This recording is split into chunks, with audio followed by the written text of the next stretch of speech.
I'm Lynne Seagle, and I'm the Executive Director of Hope House Foundation, an organization that supports adults with disabilities in the Hampton Roads area.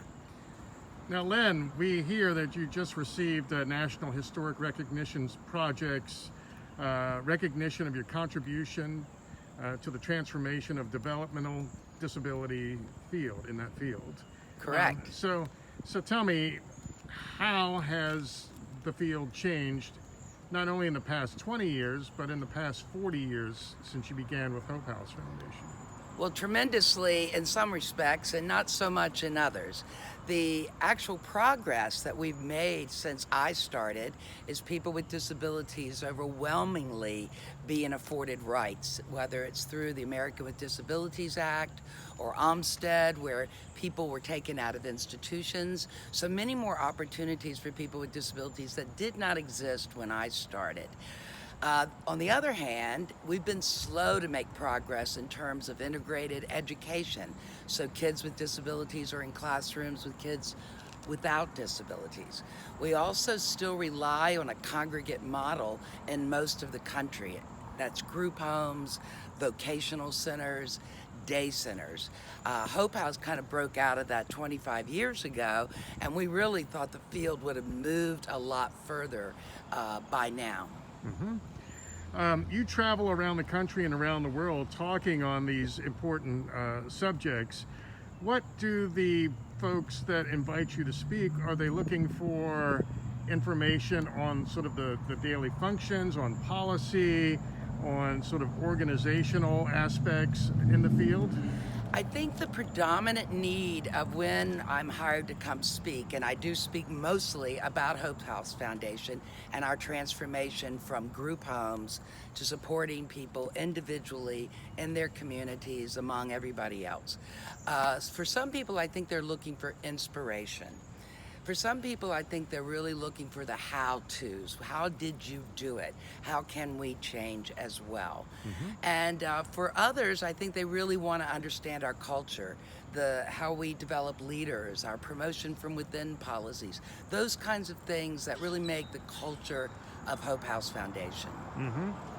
We're here at Stockley Gardens, where Hope House hosts a traditional arts festival both in the spring and fall. Right. And I'm wondering, these sort of events that Hope House does, community events, how important are they to the mission of Hope House Foundation and sort of showing people with developmental disabilities being just, regular citizens like everybody else? Well, tremendously, because it's one thing to be in the community, it's another thing to be of the community.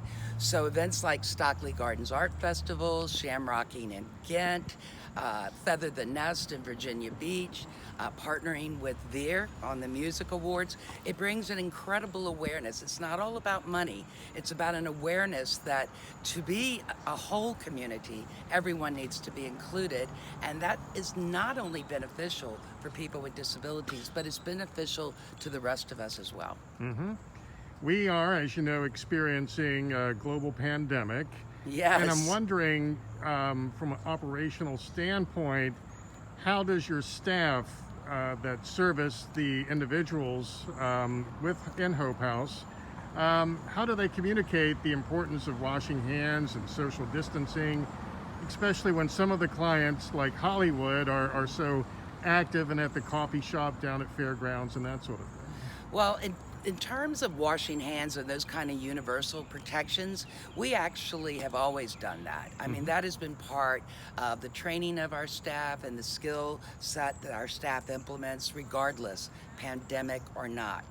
Now, the idea of social distancing is new to us, and I would say that has been difficult for a number of people with disabilities, but I think it's difficult for a number of people who don't have disabilities as well.